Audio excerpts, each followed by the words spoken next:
Okay, so let us give it a go.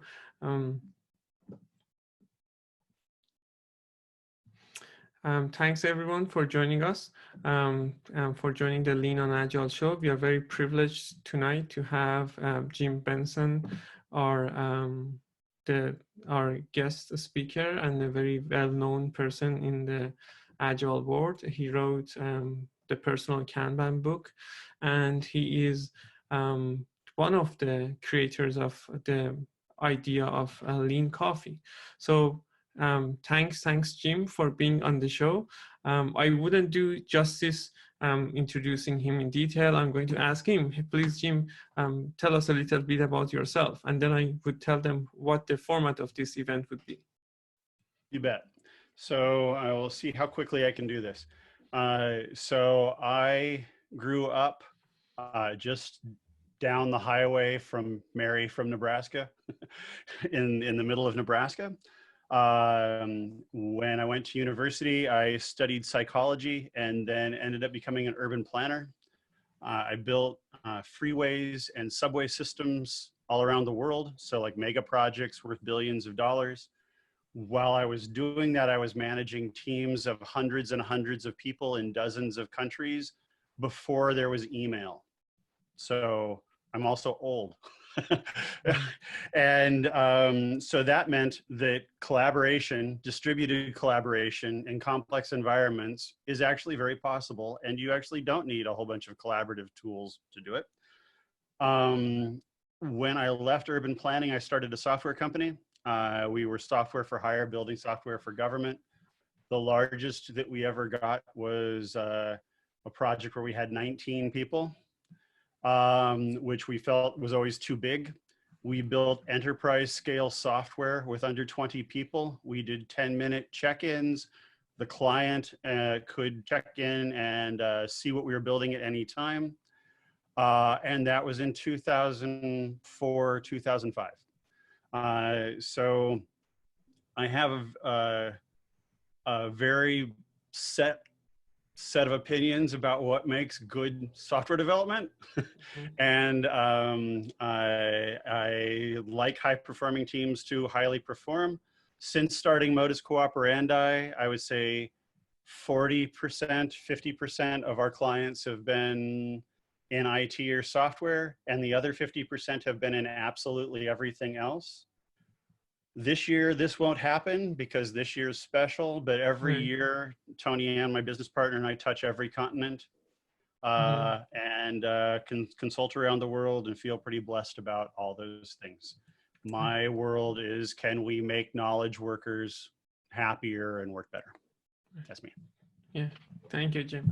So we are going to see a presentation from Jim for a quick, like maybe 15-20 minutes. And so we are not going to use the whole hour to just listen to Jim. We wanted to be this presentation be more collaborative and interactive with you guys. So then we are going to have more time to have Q&A sessions with Jim. And then I have a couple of questions to ask him in terms of his history and how he did get here as a kind of like an interview. So it's kind of like a webinar / podcast that we are doing. So this is the first time that we are doing it. And Jim was kind enough to accept to run this experiment with us. Thank you, Jim. So with that all being said, if you have any questions, guys, or any comments, you can put it in the chat. I'm going to observe that. If anything going wrong with you, you can connect with me on the chat. And with all that being said, it's over to you, Jim. Awesome. So what I thought that we would do is I can do just a really quick overview of what personal Kanban is and why it exists. And then we can go off and talk about anything around collaboration, working, team development, etc. But this usually ends up being a nice format to talk about other things in. So here we go. I'm now sharing my screen.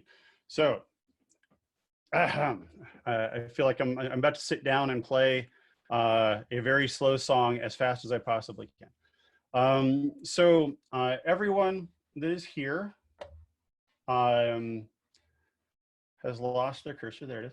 has expectations of themselves, and those expectations we generally hold in our heads. And they're like a glob of demands for your spouse, for your coworkers, for yourself, from your kids. Everybody has, IRS or Revenue Canada.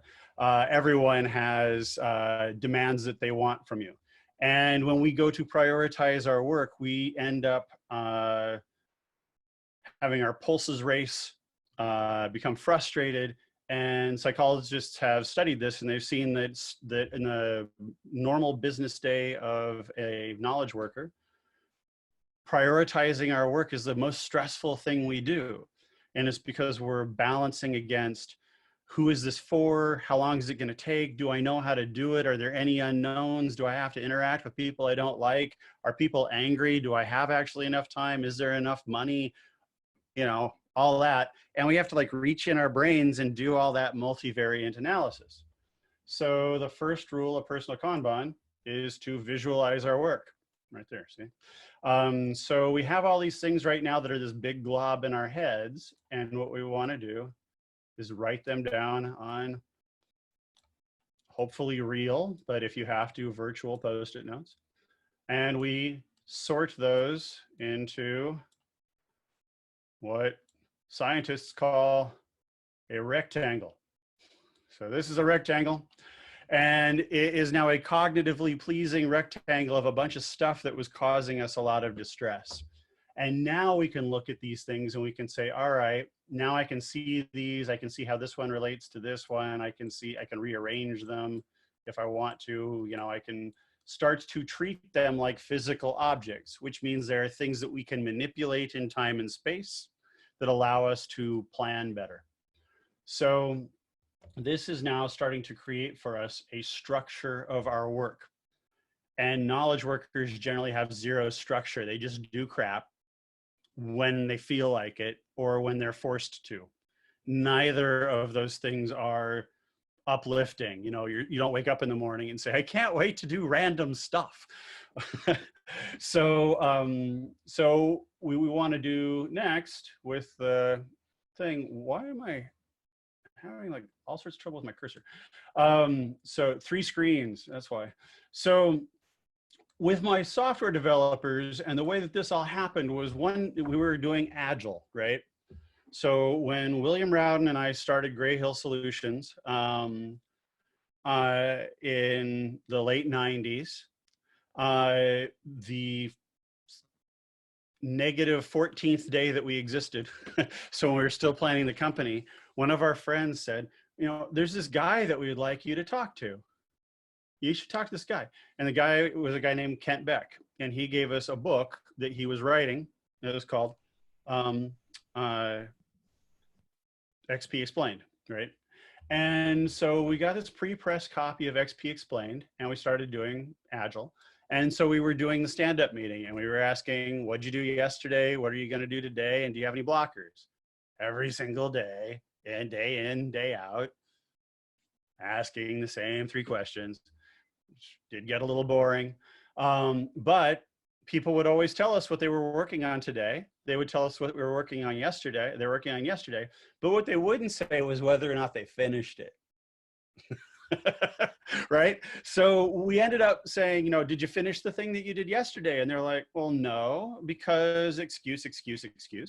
Well, how about the day before that? Well, that's not done because it's waiting on this and it's waiting on that. Well, how about the day before that? Well, that we weren't able to finish because we haven't gotten this in yet. Well, how about the day before that? Shut up, get off my back. And so this is what their doing column basically looked like. Tons and tons and tons and tons and tons of stuff. So you actually had to, scroll the world in order to see the bottom of their things. So like way too much stuff for any human being to actually get done with quality. So we're like, this looks like too much stuff. So at that point, I think there was like 8 of us, and between the 8 of us, there was about 200 things, that were on tap. So we're like, why don't we just write what we're doing down on this whiteboard, and we will just try and do 1 or 2 things at a time, and we'll just finish them. And this crazy thing happened. So we drew that first personal Kanban on the board, and all of a sudden we had a well-defined observable workload, right? And we had done the second rule of personal Kanban, which is limit your work in progress. So any system that you set up has rules, explicit or implicit. And if you have a lot of rules, like Scrum, people spend a lot of time arguing about those rules and not very much time working. So we wanted to set up a system that had almost no rules, but had just enough structure so that people could get their work done. So here it was focus on this thing and finish it. So strangely enough, with our very few people, we never had any designated QA or QC people, and we also had almost no escape defects because everyone paid attention to their work and they worked on it until it was done, right? So you'd focus and finish, and you'd focus and finish, which led to completion, right? So we had structure that was leading to completion by setting up a system of observable flow. So people would pull a ticket and they'd finish something and they would work and they'd finish and they'd work and they'd finish. And maybe this one wouldn't move or this one wouldn't move. And then we could talk about that in our stand-up. So now all of a sudden in our stand-up, we were actually talking about things. We weren't just going through a bunch of people giving status because the board already gave us that status. And we noticed almost immediately that people were really happy. And they were happy because they could see that they completed things, that these things didn't go away right away. They could see what still needed to be done. And they could see, like, if I came in one morning and I pulled this random ticket over, somebody else could see that and they could say, hey, you know what? Yesterday I was doing some stuff. If you do this and this, it'll save you like an hour and a half. Easy, simple helping because people had situational awareness, right? So we've got a board here. We've got a couple of rules and things are flowing. When we had a million things in this line, it looks ugly. It stresses us out. Even just having known personal Kanban for 5 minutes, this is a stressful shape, right? What happens here is we run afoul of something called the Zeigarnik effect. I'll make that bigger because it's hard to read on small screens. But the Zeigarnik effect says that two things. One, when we start something, we don't stop thinking about it until it's done. So we only have so much capacity in our brains. And right now, we're remembering all of the state information for these active processes. Let's just think of it that way, just straight up techno babble way, is that our brain is one processor and it is now handling all this stuff at the same time. So we have to remember, again, who is it for? How far along is it? What decisions have I made to get it this far? Where did I leave it when I finished? What questions do I still have to answer? Who do I need to work with? Who's becoming angry because it's late? All of these things add to our existential overhead and decrease our ability to focus. So that's the first thing that the Zeigarnik effect teaches us. The second thing that the Zeigarnik effect teaches us is when we finish something, unless it was unbelievably awesome or unbelievably awful, we will forget it. So people who have done their timesheets know that, like, you get to the end of a week or the end of 2 weeks and you're like, what the hell did I do on Tuesday? So you're like digging around through emails and stuff, trying to figure out what you did over the week. It's because we forget the mundane. So when you see pinging back and forth on Twitter, you will see a meme. We started in the Agile Leadership Group, APLN, Agile Project Leadership Network. We had a conference here, I don't know, it was probably 2008. And one of the sessions that David Anderson and I led was, do we really need estimates? Which led to the no estimates world. The reason that we have a problem with estimates is because we forget a good 40 to 60% of the work that we did, which means we always undervalue the work that we did, and therefore our estimates are always lagging. Our estimates are also governed by something that's called Hofstetter's law. And Hofstetter's law says that human beings will underestimate any complex task, even if they're aware of Hofstetter's law. So the personal Kanban, or the Kanban, now becomes your written record of everything that you did, so you won't forget it, okay? So I'm hoping that makes sense. So that means that whether we still do, you know, story points or other things like that, we start to actually do that with a body of knowledge behind it. So that is the Zeigarnik effect. The other thing that happens when we are doing our work and things work their way over here is, let's just say that this thing was a terrible experience. We'll make it big, like, I dominate your memory because I was so awful. And what happens to us as individuals is we say like, oh, you know what? The day after that, we're like, that was awful. That made my life a living hell. A week later, we're like, oh man, that was really bad. And 2 or 3 weeks later, we're like, I really nailed that. I rose to the occasion. I gave 110%. So rosy retrospection is something that happens when we finish something, and then we let too much space go by before we do something about it.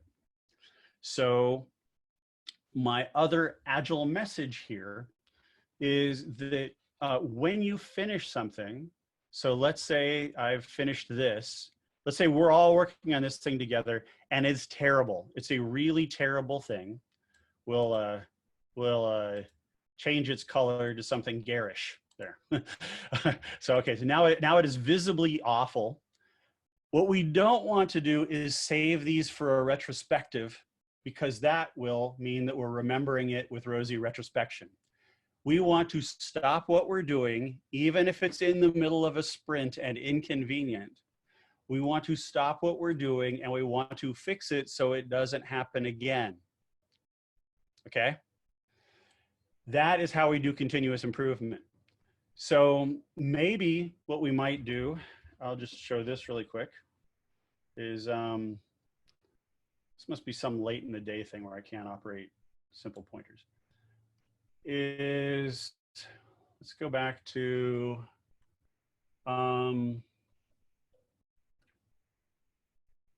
this. Okay, so I've got a team and the team is working on a bunch of things.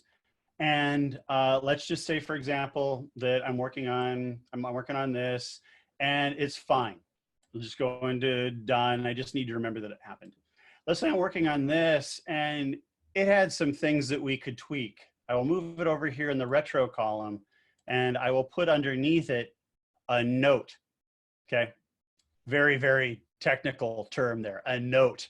I will put a note in so that when we get to the retrospective, we remember what happened and we're able to act on it. If we work on this and it's absolute hell on wheels, then we move it over here. The next morning in the stand-up meeting, we say, hey, these things happened and we need to talk.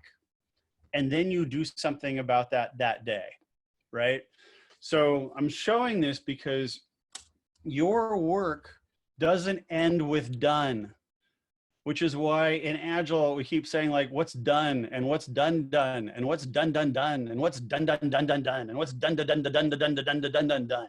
Well, you're in software, your work's never done, ever. It's always gonna come back to haunt you. And the worse that it is, the worse that your code is, the more often it's going to come back to haunt you. So what we want to do is we want to say, okay, you know what? Right now, yeah, okay, this is ready to release. All right. Doesn't mean I don't ever have to think about it for the rest of my life. It means I have to remember it. Okay. This is ready for release, and, you know, and this is ready for release, and oh crap, that was awful. Because we all know that what usually happens with these things is we get to the end of it and then people are like, man, I hope that never happens again. So that's not acceptable. So the other side of that, so that's the done side. That's the learning from what we've completed. Let's go to really quickly, we'll go to the other side and we'll say, let's say this is our options column. And let's actually do our options column with this one. So these are our options. These are things we haven't done yet. We have 4 projects: the pink, the yellow, the purple, and the blue. And these have also been divided up into different logical groups in case people are colorblind. But we have sorted these by complexity. And the reason they're sorted by complexity are these are things you can give to junior staff or you can outsource on Fiverr. These are obvious tasks that are easy to explain. These are complicated tasks, which are things that your team might need to talk about and that you might give to an expert in the team to get done. Complex tasks are things where we don't know what's going on and we need to work as a group collaboratively to do these. And chaos, well, hey, we're all pretty clear on what chaos is these last few weeks. This is, oh my God, today I woke up and everything was different, you know, and so you need to get together and stabilize the patient and then put it up here and then figure out how to make that complexity go away. But these, again, these are your options. And this is important because we want to analyze our work when we begin and we want to analyze our work when it's done. And this may not be ritualistic. This may be opportunistic. It may be situational. Our work changes all the time. And now is just an object lesson in how things can change all the time and how you could think you have a stable system that becomes unstable. The last thing that I'll talk about, and then we'll go into the conversations. So we have an online school, and this just happens to be the Miro board that has all of my visuals for the online school. So I have a ridiculous number of things that I can point to here. Done. We talk a lot about software craftsmanship or craftspersonship, which is a thing, but what we really need to start talking about is professional satisfaction. So at the end of the day, when we as professionals went to bed, did we feel satisfied with what happened that day? And a quick story about this is Tony Ann and I were working with a major international bank, and we were in their offices in Glasgow. And these were some pretty hardcore Scottish guys. So like Scottish guys are like really Scottish. They really, really are. And so these were really no nonsense people. And they had a ton of technical debt, which in financial services is a very, very dangerous thing. So, you know, if you're King Games and you're doing Candy Crush and something goes wrong and someone can't crush some candy, that's bad, but it's not the end of the world. If these people screw up, it can destroy the fortunes of thousands of people. So they had a big technical debt problem. And so they went out and they got some bug tracking system, and then they attached that to Jira, and they attached that to a Kanban, and then they attached that to this and that and the other thing. And they had some huge system, this huge bunch of overhead to track their overhead. And what I asked them was, why are you building the bugs to begin with? And they said, well, bugs are just part of software. And I was like, well, then dead people are part of hospitals. No, bugs are not part of software. You have a keyboard and you type them in. And you know when you typed them in, because it's when you go home and you feel like this. You know, you feel like this lower quadrant. Oh, come on, there you go. You feel like this quadrant. So what we did with them was we said, at the end of your Kanban, we're going to put you, I want you to write on your tickets, did you feel professionally satisfied with that? Did you just think it was something to do? Was it kind of bothersome? Or did it make you feel Scottish? I mean, did you feel like really angry about that? And what happened almost immediately is they realized that any tasks that fell into here weren't done.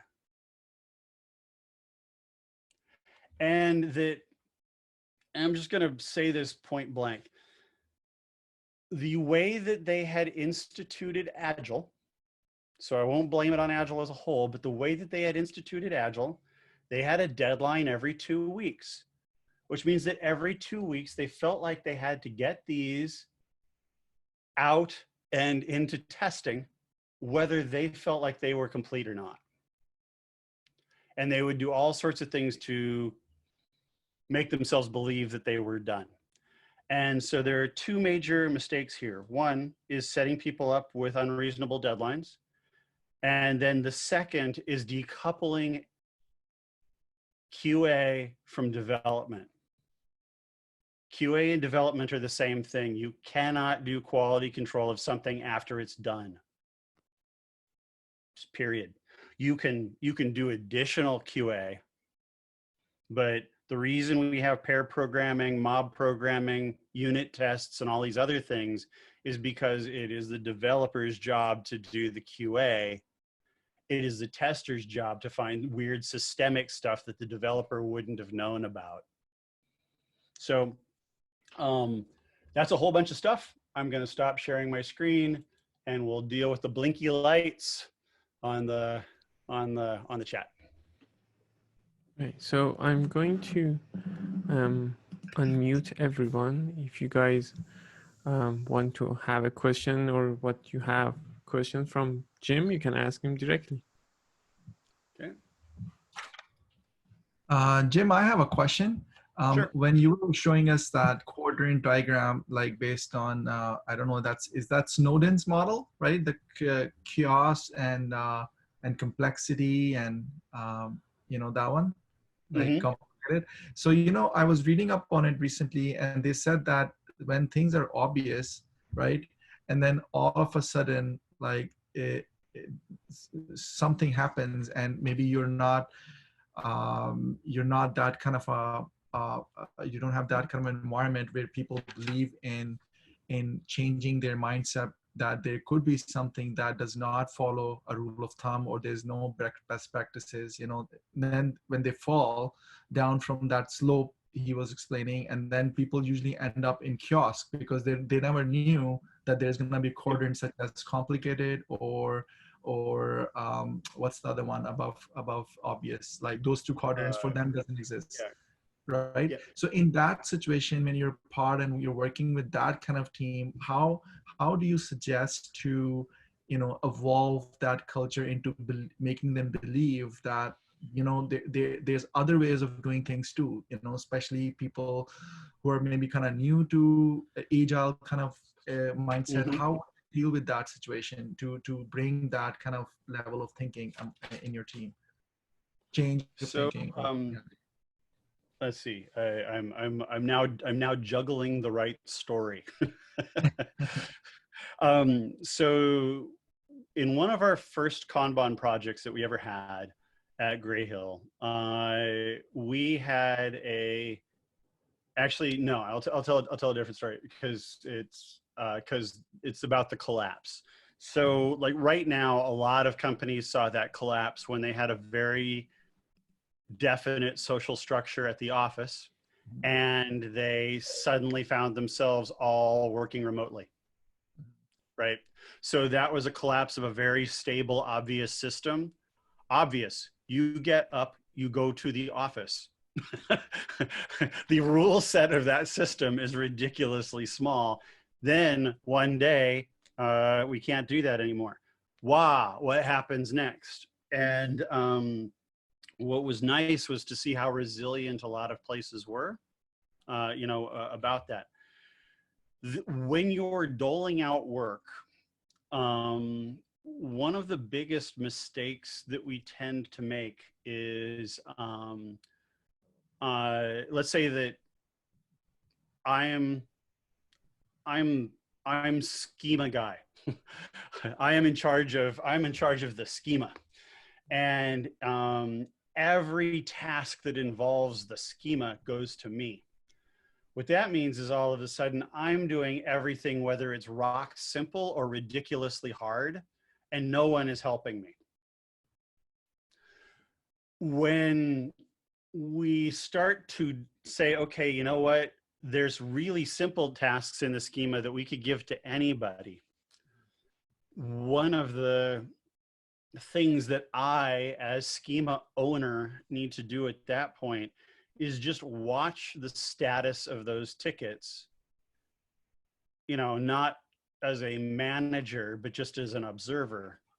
And then I can see when something looks like it is going to teeter and collapse. In my experience, the collapse of simple systems into chaos are because they either weren't maintained, which we've all seen, or we haven't made sure that they were actually getting done, right? And most simple tasks, or most obvious tasks, should in some way or another be automated. And then the danger, of course, there is if they've automated them, you stop looking at them, and then again they can fall into chaos.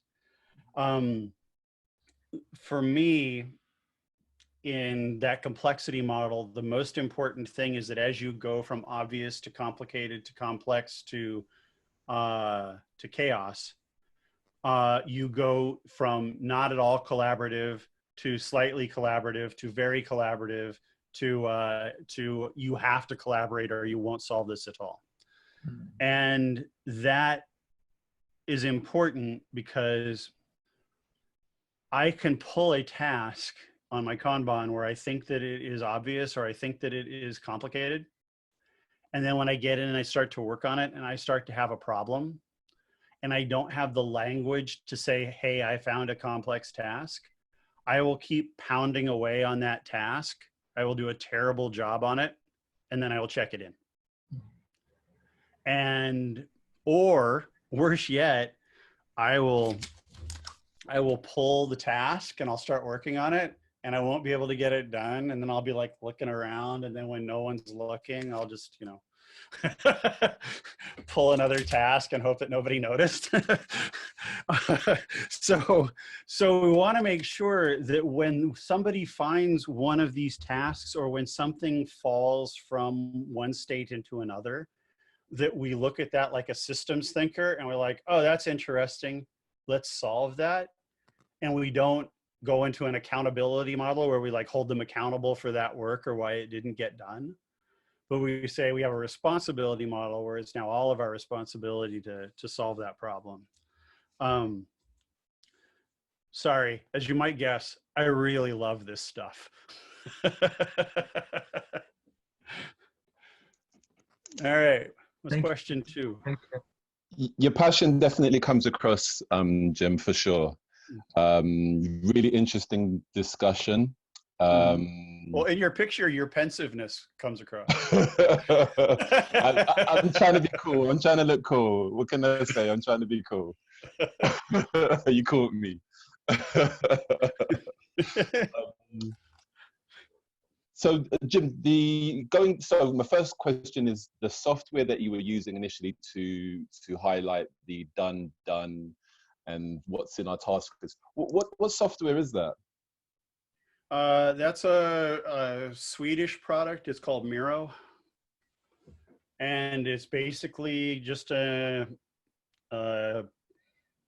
gigantic shared whiteboard. Okay.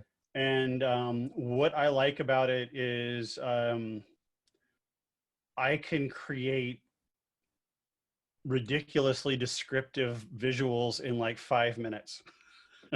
Okay. It drives my business partners crazy because they're like, could you make a video about how to prioritize work in a politically demanding situation? And I'll be like, yeah, and I'll get into Miro and I'll do a board for it really quick, and then I'll make a video, and they're like, I hate you. But I love the tool. It's super collaborative, and it's very pretty. It doesn't looks have really any good. functionality in it though. So there's no Kanban functionality or anything like that in it. Okay. It's just. It looks, yeah, it looks like something I could definitely leverage in my line. And I must admit, as somebody who grew up in England, you definitely had me chuckling away in terms of the Scottish person behaving extremely like a Scotsman. That definitely had me chuckling. So. Yeah, what I say in the classes is it's never right to profile people unless you're in Scotland. No, great. I'm looking forward to hearing more. Yep.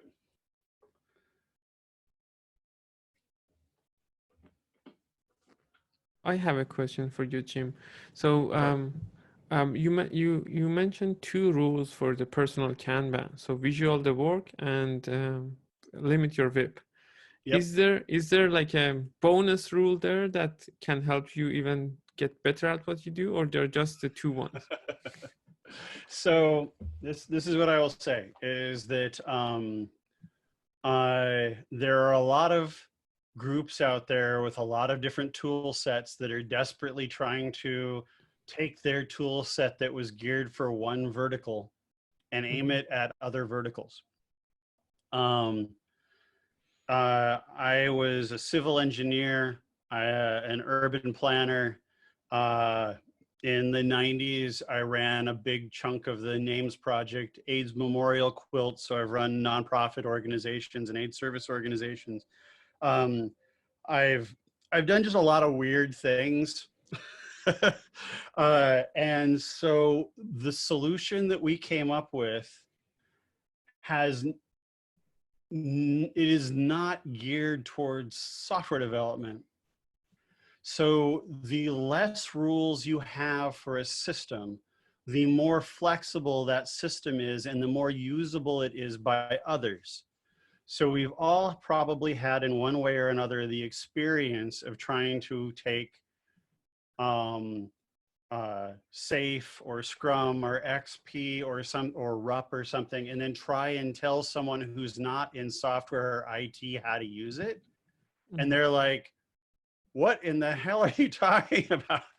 But in this thing, if you just say, we have stickies in columns and you move them this way, and as you do it, you learn more about how you work, there isn't a single vertical that doesn't use it now. So like one of my greatest moments was I was watching a video where Ron Howard was talking about directing, and he goes and they walk by their personal Kanban, and I'm like, yes. So the 3rd, 4th, 5th, 6th, 12th, 25th rule is entirely based on your context. So the classes that we have on the site, they're not teaching people how to move tickets from left to right. Right. Anyone can do that. It's not hard. Look, I just did it again. It's incredible. It's so easy. But beyond that, what you're doing is you're saying, who are we? Why are we here? How do we work together? How do we work with other silos in the company? How do we make sure when we come to work in the morning as professionals, that by the time we left, we haven't just done our tickets, but we've helped ourselves and other people be better at what we do, that we have a better relationship with the customer and the stakeholders. How do we make sure that as professionals, we're better professionals? And when we set that type of system up, all of a sudden, the visualization isn't just workflow. It is true organizational and situational awareness from the individual level all the way up to the portfolio or strategic level. And so what we say at Modus is that work is done by individuals in teams to provide value. And in general, if you find a place and I really hope that like half of you don't leave at the end of this sentence. If you find a place and people are really hung up on being servant leaders, or you're really hung up on having self-organizing teams, then you probably have technical debt problems, you probably have prioritization problems, and you probably have a ridiculous amount of rework. Mm-hmm. Because you have reduced everything to the team level. You're not caring for the people and you're not caring for the org. Mm-hmm. And that is what gets me out of bed in the morning. So most of the work that we've had over the last several years has been working with Turner Construction, which is the second largest construction company on earth. And we have been building skyscrapers, like multi-billion-dollar projects, which involves, each one, it's $1 billion project, right? So you can imagine that if any of us had a startup and somebody gave us $6 million, we'd be happy as clams. For them, that's like, oh, I spend that in a day. And so one of the first projects that we had with them, or one of the first things we did with them, is they have a procurement process. So let's say that we have like the Columbia Business School, which was a $500 million project. And there's a guy there named Kevin Chase. And Kevin Chase's job was in about 12 to 16 weeks to spend all that money and to spend it right. Right. Like no stress, right? And so every woodworker, every plumber, all of the ornamental metals, everything that went into that building needed to be purchased, and it needed to be purchased right, it needed to be purchased legally, it needed to be purchased in a defendable way. And that was the first thing we set up. So the room for that had a Kanban board in it that was about 14 feet long. Right. Tons and tons and tons and tons of decision points, phase gates, quality checks, discrete tasks, handoffs, etc. As they were going through that project, Kevin had a dude named Sal who was assigned to his project. Now, this is an incredibly complex set of relationships that are going on. So you got to think like there were 74 packages that needed to be purchased, I think.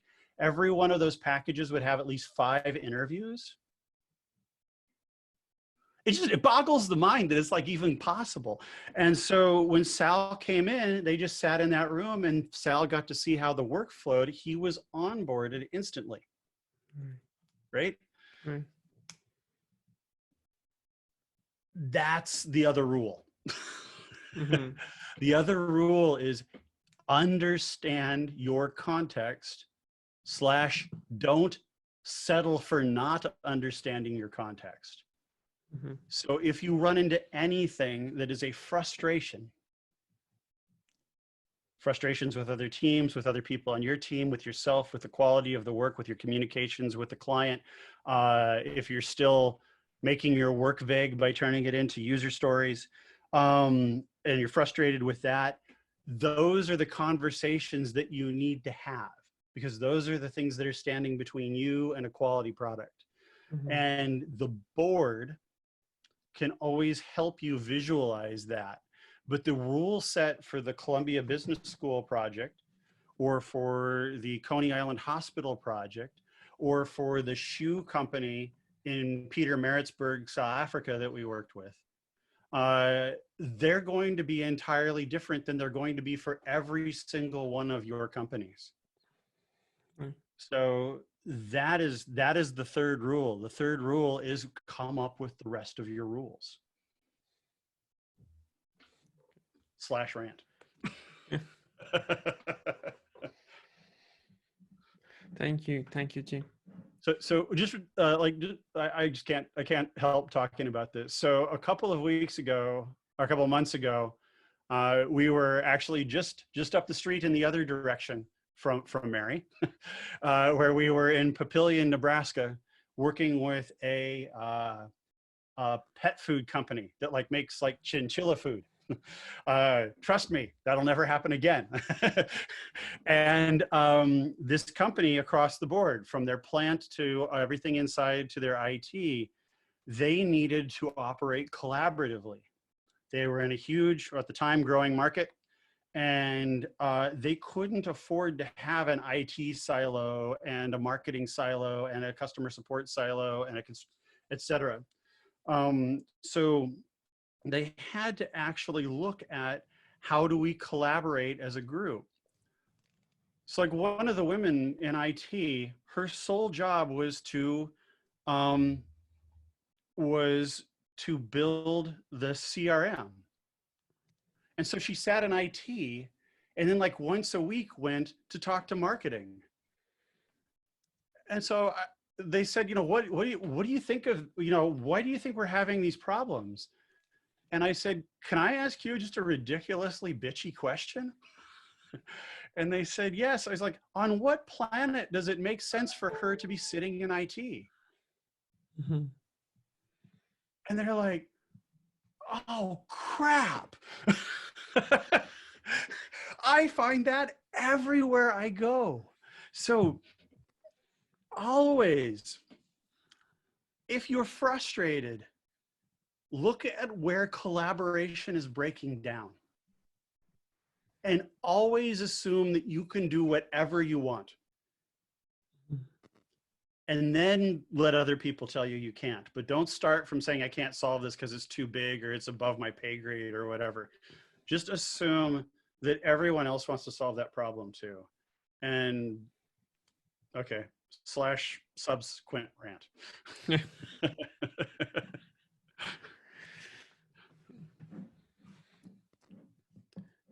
I have one more question if no one else has any question. I don't want to go back to back. Was that a raised hand, Don, or was that a go for it? I can ask another question. That was here's an ode to your Scottish friend. Oh.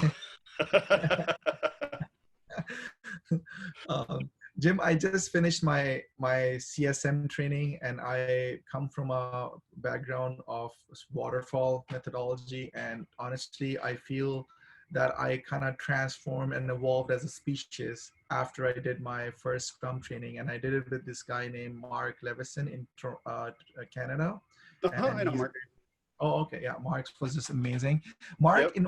in our training, kept telling us that, you know, guys, if you're doing Scrum, make sure you follow the Kanban too, you know. And that's what kind of made me join the session today. I wanted to learn more. And one of the things that he mentioned was that in Kanban, the focus is on the flow of the work, but not on the people. You know what I mean? It's more about what work and what value are you delivering. If you focus on the work, do you think sometimes team kind of end up overcommitting or undercommitting based on your experience? How does that philosophy works? So here's where we get on the sled. So yes, Scotch. So just down the street over here is a place called Milady's Pub. And in 2007, David Anderson, 2006 or 2007, David Anderson and I were having our weekly sit down and have Scotch and complain about things evening. And we drew the first Kanban on the back of a napkin, sitting across from the fireplace at Milady's Pub. David came from Royal Bank of Scotland, and then from Telecom, and then from Microsoft. So David's format was always focusing on corporate value and the flow of work to achieve corporate value.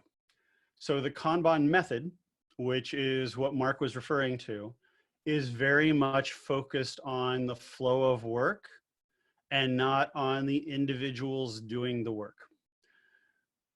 Personal Kanban can be used by teams, it can be used by organizations, but it wants to make sure that human beings are not lost in that conversation.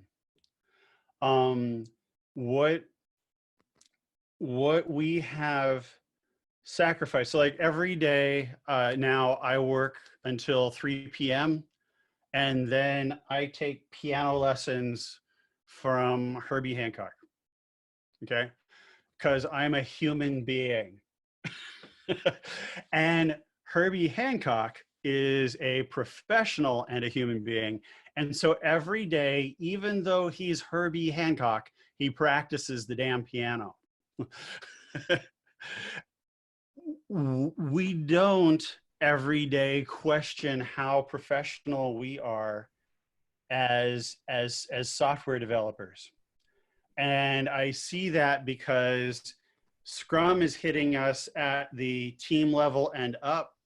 Kanban method is taking us from the team level and up, but nobody's going back and saying, here's how you actually increase the professionalism of other individuals. So in 2010, we oversaw the writing of the Human Development Report for Vietnam. Our team was 23 researchers, 21 of which were in Vietnam, 20 of which in Vietnam had never met each other. They were scattered across the country, and the other two people were, one was in New Zealand and the other one was in the UK. And so we had a very distributed team, 23 researchers, 23 silos. So each researcher had its own chapter that they were writing. So women's issues, early childhood development, water quality, transportation, healthcare, you name it, there were 23 sections. The way these are usually written, those experts go off and they write their butts off, and then they come back and you get this horrible Frankensteinian document that looks a lot like people's back-end code, where you have this written by one person and this written by one group and this written by another group, and they weren't talking, and then there's kludgy stuff in between. So what we did at the beginning of this was we got them all together and we said, this is what we want you to do. You can't use Microsoft Word. Everyone has to write in Google Docs. And it'll be harder because you won't have some of your tools, but you have to write in Google Docs. Every morning when you come to work, before you start writing your stuff, excuse me, for an hour or two, read someone else's section and comment on it. So in essence, real-time feedback by other experts with different perspectives that over time would create a document that had one voice, that didn't have conflicting information. We'll just call them defects, right? That system had almost no rules. It had a Kanban at the beginning. And about, I don't know, 2 or 3 months into it, when we were meeting in Hanoi, one of the researchers stood up and said, you know, I don't use the Kanban anymore because every day when I come in, I can see the last things that were edited, and I know what I should work on or what I should comment on based on that activity. So their visual control still existed, but it didn't look like the Kanban. They were always limiting their work in progress because they were just working on their chapter and commenting on other things. But what socially happened over time is they would comment for an hour and a half, and then they would talk for an hour, and then they would go off and do their own work, right? That let them all become much more professional in their work. They had human contact. They had constant feedback. They knew what they did right that pleased other people and what they did right that made other people go, ooh, maybe not that. What I would hope for Mark, but definitely for me, when I'm talking about this, I want people to go home with that level of professional satisfaction that said, I helped as much as I possibly could today, right? So apparently tonight I am incapable of a short answer. Well, that was a very deep and very, very good answer. Thank you so much.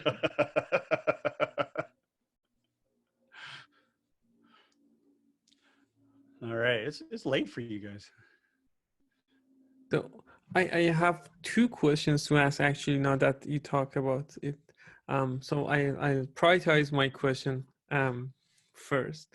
So the professional satisfaction, I really enjoyed the way to look at from what we accomplish at the end of the day and like put it in different categories. I would see it's easily can work it with teams, can work it with leadership, can work at your personal level, can work it at your spouse level, right?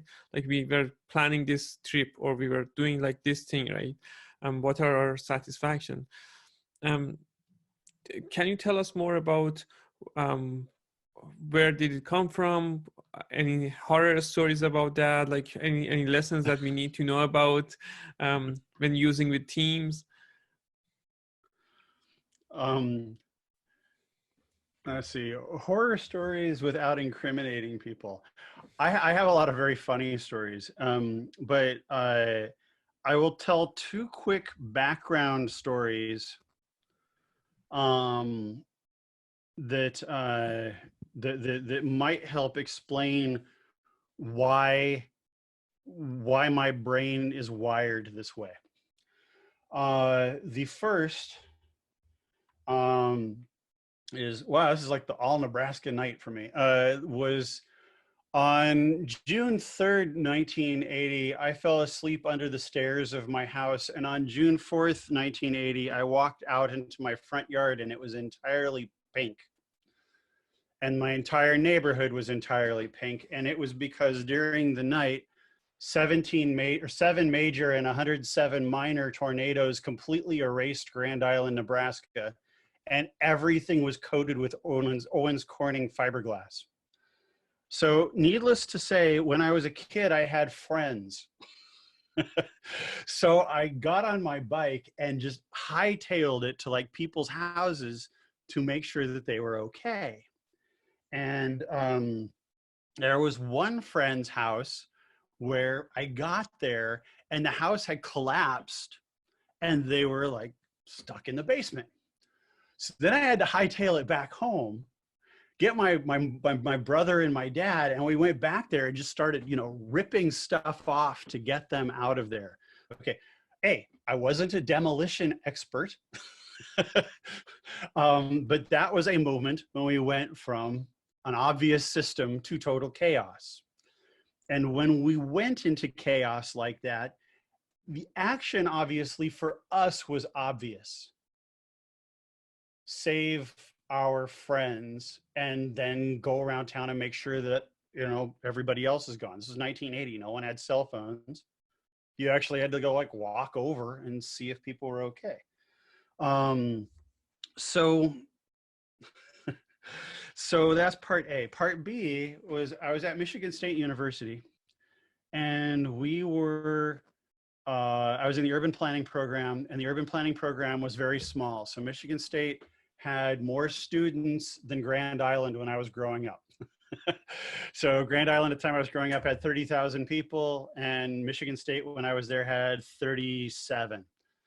My department had 35 people in it, counting the professors, and we had our own building. So I had like this beautiful system where I had like the most intimate education and then the value of the giant university. But we got to a point when we were in our senior year where we had to do this huge group project in Albion, Michigan. And people started to freak out. They're like, what if we don't carry our weight? And so what I suggested at the time was I said, you know, we have all these rooms. Why don't we just meet on Thursdays for 2 hours and we'll just work together every week? And then the rest of the time, just screw it. Don't even think about it. You know, we'll get all of our work done if we just work together for a couple hours. So we built these working sessions. It rocked. It was just a beautiful situation. So somewhere in my head, I've always had a desire to help make situations where people have a built environment that's good for them, or a physical or a psychological environment that is good for them. Personal Kanban for me came out of those conversations that I had with David, obviously. So he went off and did his adaptation of our back of the envelope drawing, and I did mine. Mine was dealing with the people, because I didn't have Microsoft. I had like 9 people who had to make this huge system to control all the traffic signals in North America. I couldn't do that by just managing the work. I also had to recognize that the equipment that was doing the work needed to be cared for. That's where personal Kanban came from. Wow, I landed that. I landed that plane. The professional satisfaction. The professional satisfaction. So, yeah. So that was a revelation. And it was something that I had witnessed over and over again, but it didn't become punctuated until that event in Glasgow. I was in the room with, or Tony Ann and I were in this room with 45 really smart people. And these really smart people were suffering. They had a lot of anxiety because they felt that they could seriously harm people with their technical debt. But they couldn't step out of their tooling and their training to ask the question, what is the root cause of technical debt? And they're like, well, obviously it's how fast we fix bugs. But we'll never fix all the bugs if the bugs are rework. Because while we're doing the rework, we're always going to be creating more bugs. And before the bugs get back, we'll be creating new code that sits on the bugs that will break after we fix the bugs. So, and the more we do that, the more the software becomes unmaintainable and unrecognizable by normal human beings. So, simultaneous with that project, we were working with another group that had built a cloud computing application, and they had built it in, we'll just say, a popular scripting language that never should have built an enterprise scale application. And so the spaghetti in this code could have choked all of Italy. It was horrendous. And every day things were blowing up, and their heroes would have to fly in and say, here, I come to save the day. Right. And then they would work until they would collapse, and then they'd go home, and then they'd come back and go into the next problem. The code was never written in a maintainable way. They were just band-aiding it and band-aiding it and band-aiding it while the ink was, or the blood was just seeping through the bad bandages. No one was actually just opening it up and sewing the wound shut. So what we did there was we said, look, you are paying people who really know your business to screw around. So this is what we want to do. So we built this board, and literally this is how the board looked. Initially it had a bet, or it had, it's reality. Okay. This is a reality show. It had the first column that said shit happens. And in that would be where the thing that had exploded that day would go. That would get pulled into the ticket that had a little picture of Superman. The hero would take that, drink a bunch of Jolt Cola or drink a bunch of coffee and blast through it. Then they would go to bed. So there was literally a bed. The rule was you had to go sleep. Then you came back the next day and there was like this little picture of just like normal geek. And you would pull that in, and the hero would work with another coder, and they would pair to refactor that code in a way that was readable. And only then could that hero go back and pull something else from the first column. What we were doing there was we were building a cycle of learning and professional development for everyone. Right. The heroes were learning how to work their magic and write more maintainable code. The problem was being solved. The normal people were learning how to problem solve really crazy problems. And in the interim, this software, the code itself was getting calmed. So at one point, the normal guys could come in and solve the problems. And those original heroes, they went off to become R&D to build the next gen software, right?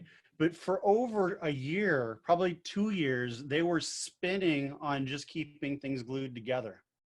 Right. Professionalism for us isn't, are you certified in stuff? Even if it's one of my certifications. Professionalism is, do I care about what we're giving to the customer? Does what we're giving to the customer make the world a better place? And at the end of the day, did I level up, even in the smallest of ways, in becoming a better software developer? And obviously, I get really worked up about it, because software developers right now have an opportunity to solve some of the hardest problems that we've ever taken on, right?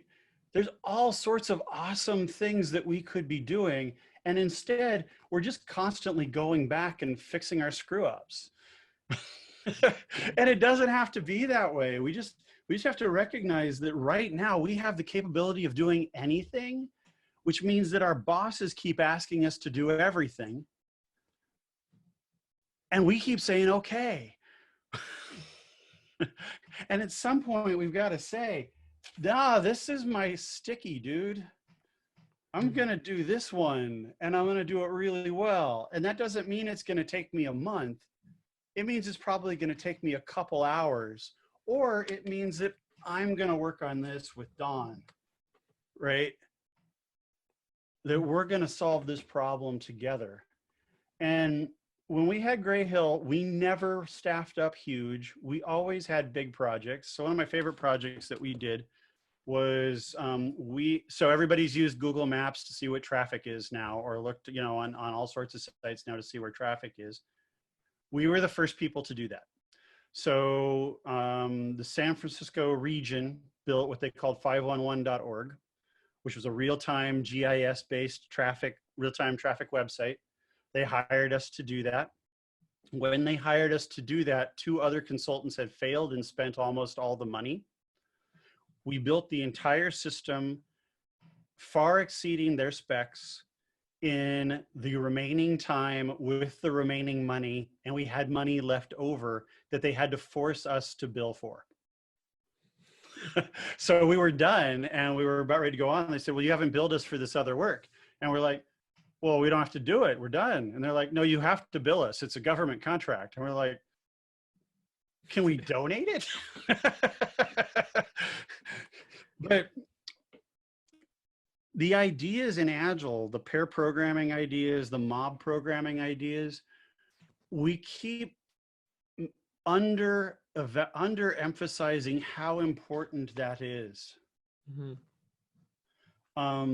And it's because we're so focused on either the Fibonacci values of a task that we're supposed to get done in the next 2 weeks, or we're too focused on how it's going to flow through our Kanban. And what we're not focused on is, if I did this task in such a way that when it got to done, it never came back, what would that look like? And that is the definition of done. That is the definition of quality. If it gets to done and it doesn't come back, you win. And one of the cool things about that is software is filled with brilliant people who are good at math and turning ideas into weird linguistic structures. That means that we have a whole lot of people in our community who are ADHD-like, a lot of people in our community who are Asperger-like, and then everyone, everyone is in between, right? So everyone comes to these projects as an individual with a slightly different or not so slightly different learning style. In personal Kanban, one of the things that we are desperately trying to do, and we do to good effect, is define that you have something that starts over here at the beginning and then it flows through to done. And when it gets to done, it needs to be of sufficient quality to come back, not to come back, and it needs to get there as soon as possible. So we would like it to move quickly, but we would like it to be acceptable when it gets there. What's cool about that is the traps of hyper-focus, singular focus, overachieving, etc., that will attack us if we don't have that loose definition of functionally what done means that we'll always be wondering what it is, and we'll either be under or overperforming, right? Right. So with the team in Vietnam, we circumvented that by saying we are going to provide daily constant feedback loops that are going to literally force you as a writer to always be writing to an audience that's interpreting your work. So you can't get lost going down some theoretical rabbit hole. You will always be giving just enough energy to get the idea across.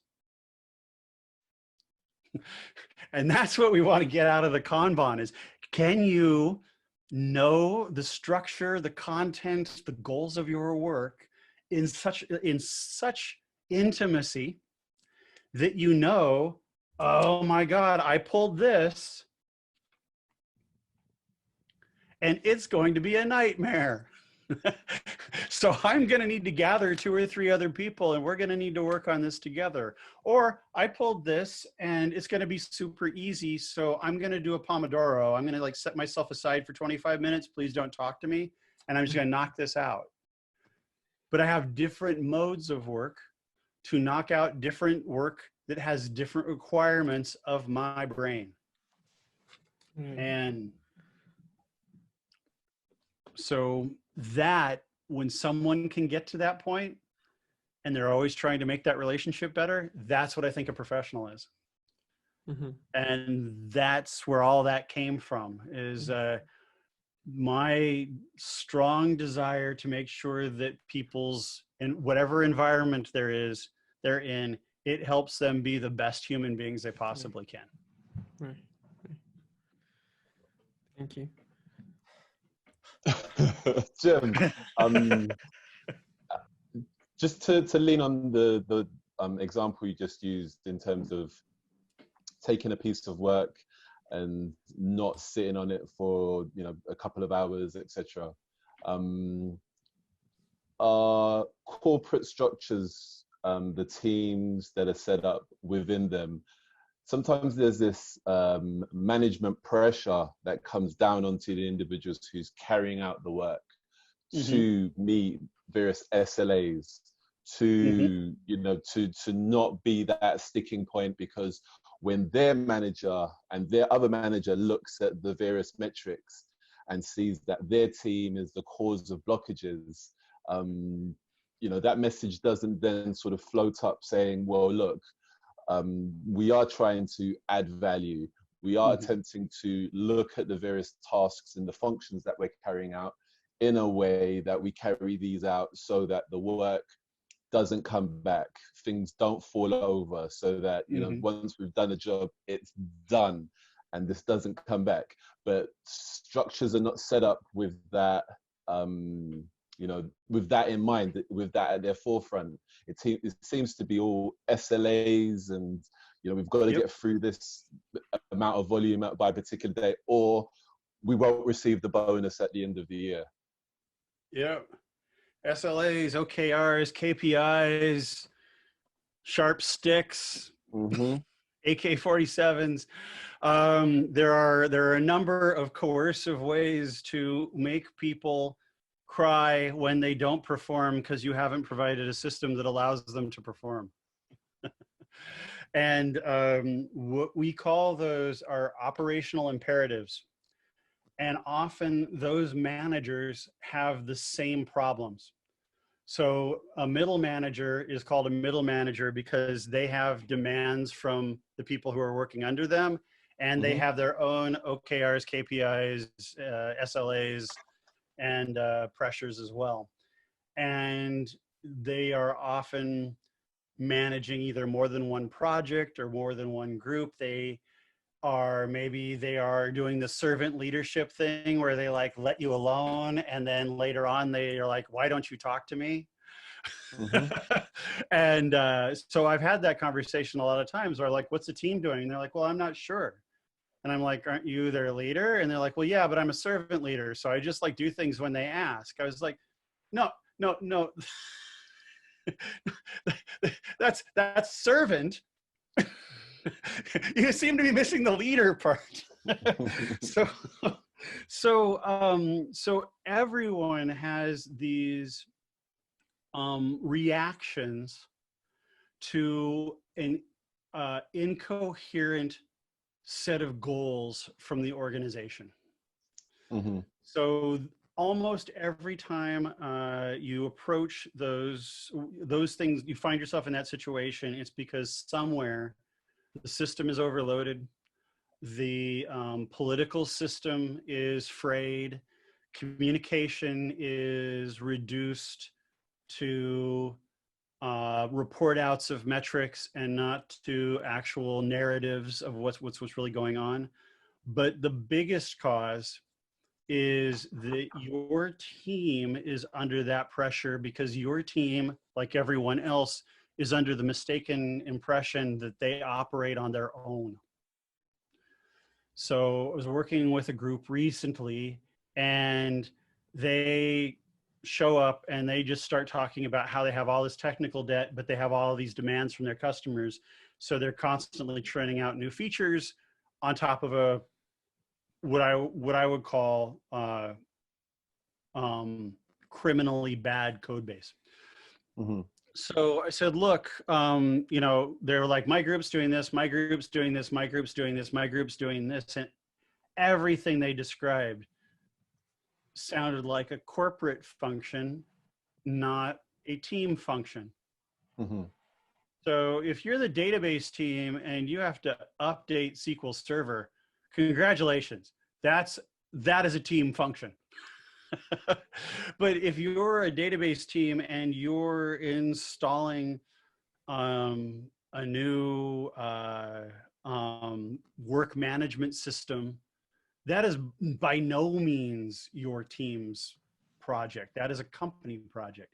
So what we did with this group was we drew up on the board, and actually have I think an example of it nearby here.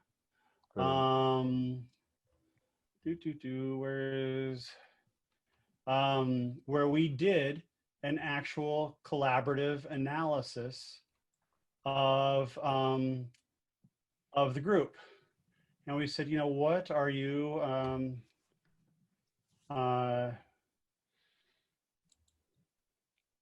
there it is. All right, so share screen. Theirs looked a little bit different than this. This was what I was using for the class. But in essence, what we've done here is we've said you have a bunch of tasks that you think are yours. And what actually ends up happening is most of them are actually shared with other people or other groups. So what we did with that group is that would have said, database, and it would have said front end, and it would have said something else and something else for the different groups. And we said, what it wanted to do is we want you to just list your work and say, what in this work is highly collaborative, what in this work just is you, what is this work is just in your team. And it turned out that 90% of their work was shared between teams. And here I was making the case that Dave is the bottleneck. But in this case, this would have been their database group. And I told them, I was like, you now all work for the database group. Okay, even if you have this task here, and this task is mostly you and a little bit of the database group, that's still the database group's task because they're the bottleneck. And so I told them, I was like, you guys have to start doing what companies never do. You know, you have to say, all right, I've got a head count of 4, I've got a head count of 4, I've got a head count of 4, they've got a head count of 4. Well, we're all going to give you a person. Or we're going to make sure that when John's group has to do this with Dave's group, that we're going to get together and we're going to all pair as a massive thing between groups, and we're going to knock these things out. And then we're going to knock these things out. And when we're doing it, we're going to be doing it in a way that reduces our technical debt. Right? So this is what I mean when I say like the overly bitchy and quippy thing about saying that team focus is really bad. Because what we're doing is we're siloing ourselves. And then we don't help when help is needed. And at some point, you know, if Jim is worth his weight at all, Jim should be saying, you know what, right now, these tasks aren't important. I'm going to move them back to the backlog, and I'm only going to focus on stuff that helps out the database group. Because I understand what's happening in the company as a whole. So why, I know often my answers seem to start where you start and then come all the way around again. but this is the system in which we work, and it's how right now that Dave group, they are going to get screwed on their OKR, KPI, SLA sandwich, right? They're going to get absolutely annihilated, but it's my fault as the other group because I didn't help them out. So when operational imperatives show up, which can be from management, it can be from clients, it can be from, so right now I'm talking to you guys from a brand new, beautiful, screaming gaming tower. It's gorgeous. It's got all sorts of lights and makes me fully feel like I can go to a LAN party at any minute. I had to buy it because I updated Adobe Premiere, and Adobe Premiere was like, your laptop is so old, I don't even know what it is anymore. So I had an operational imperative suddenly to completely port myself over to another piece of hardware. So these things come from a variety of different technological, social, political ways. We need to set up our systems and our Kanbans to be flexible enough, and our work processes in general to be flexible enough that when external change is foisted upon us, we have one of two reactions. One is, I have such a strong story about what I'm doing right now that I can push back with confidence and say, there are better ways to do this. The other thing is to say, oh, wow, that happened. I have such confidence in what my team is doing now that I can do it in different ways and support what the company needs. At the Coney Island Hospital project in New York, they have a beautiful culture.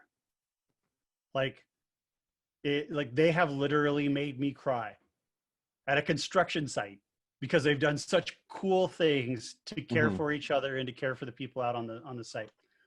When COVID hit and they shut down all of the construction sites, obviously that was pandemonium. They had their stuff so buttoned down that they were able to close up in a couple of days, and before they were fully given the order to go home, they were able to build a plan for re-entry. So they figured when we come back, we're not all going to be able to come back at the same time. We're coming back to manage construction. How do we handle social distancing when some person has to hold drywall up while the other person is, you know, nailing it in? What is that gonna mean? And so before they left, they were able to give a proposal back to the rest of Turner,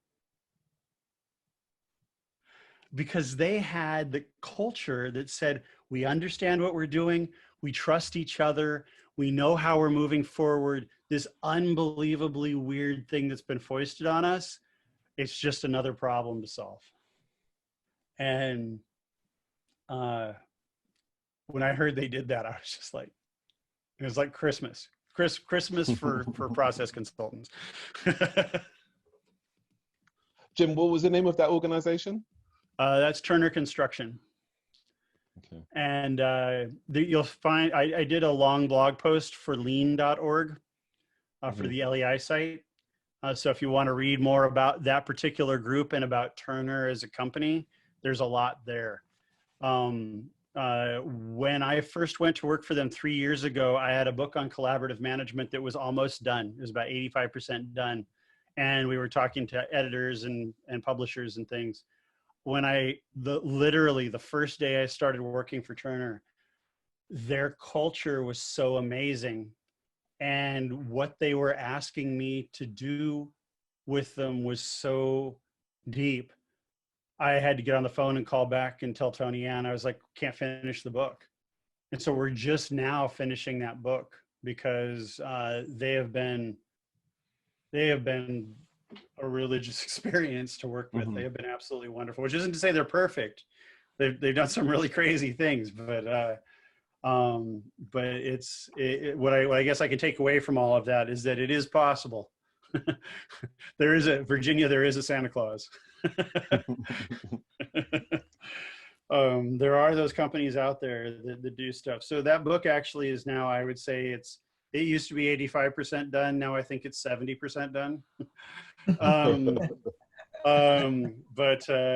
of course the 90% of the work comes in the last 10%.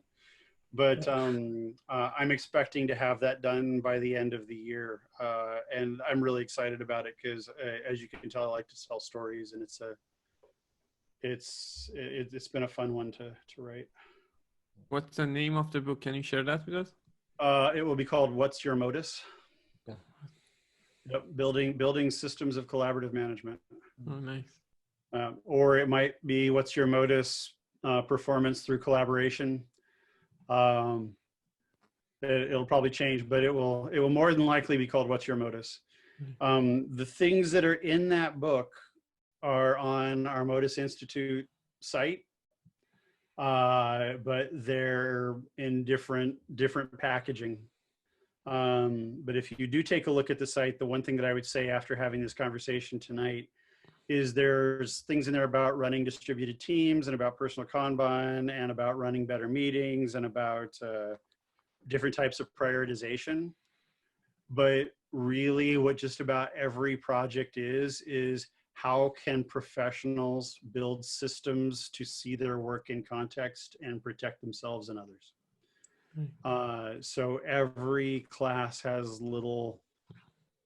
is that central theme in different packages of need.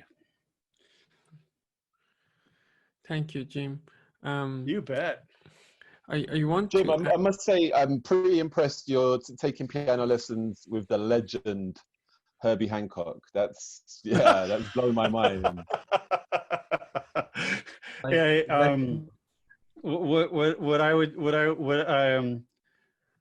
My Agile story about Herbie Hancock, or my Lean story about Herbie Hancock, you guys may have heard this.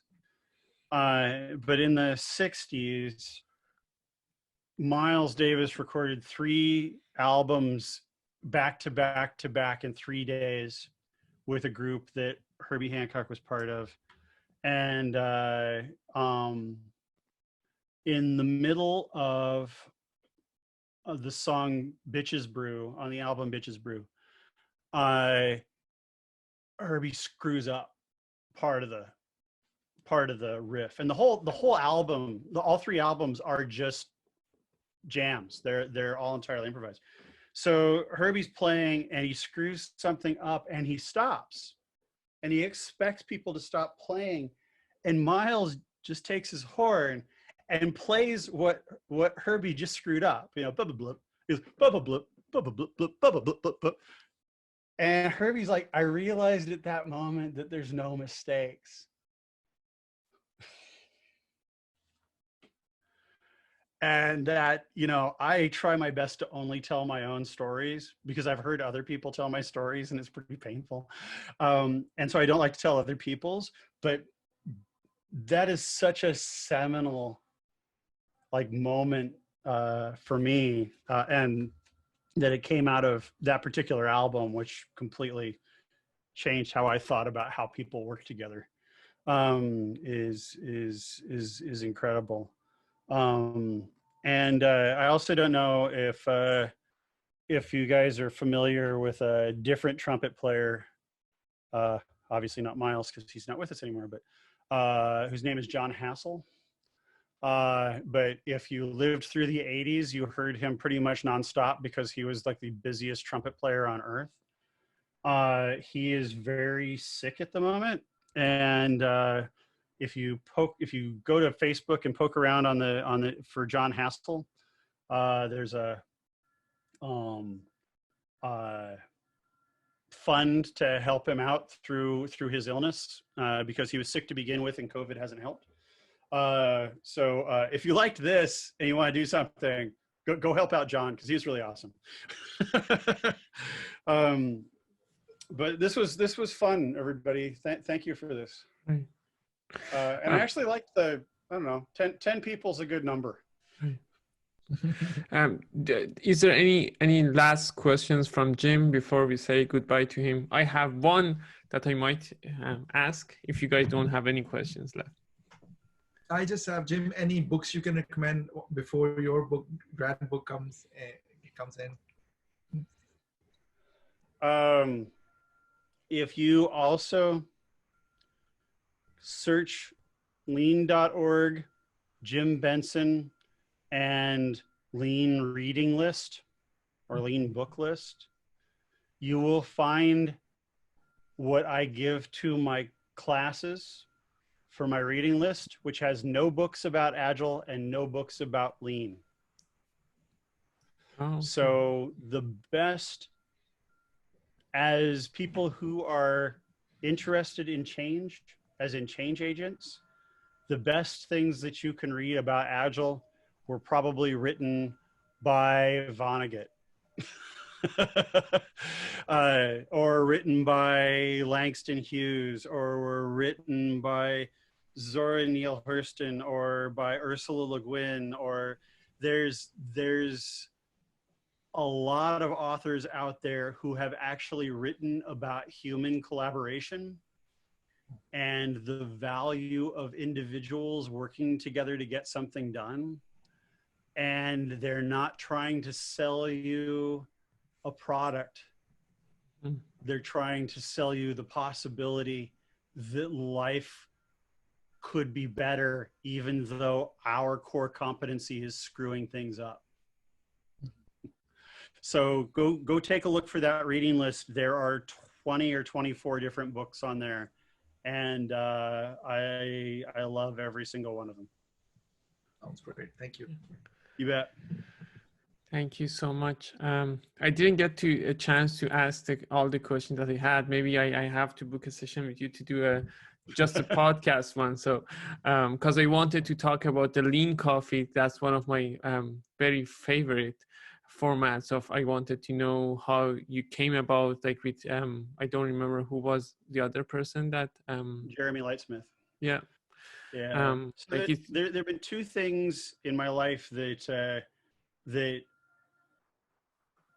just became something I didn't expect them to. I mentioned the first earlier, which was the AIDS quilt. When I started working on the AIDS quilt, it didn't fit on a basketball court. Oh, wow. And at that point, it was Gert and Cleve Jones and Mike Smith and a few other people and myself. And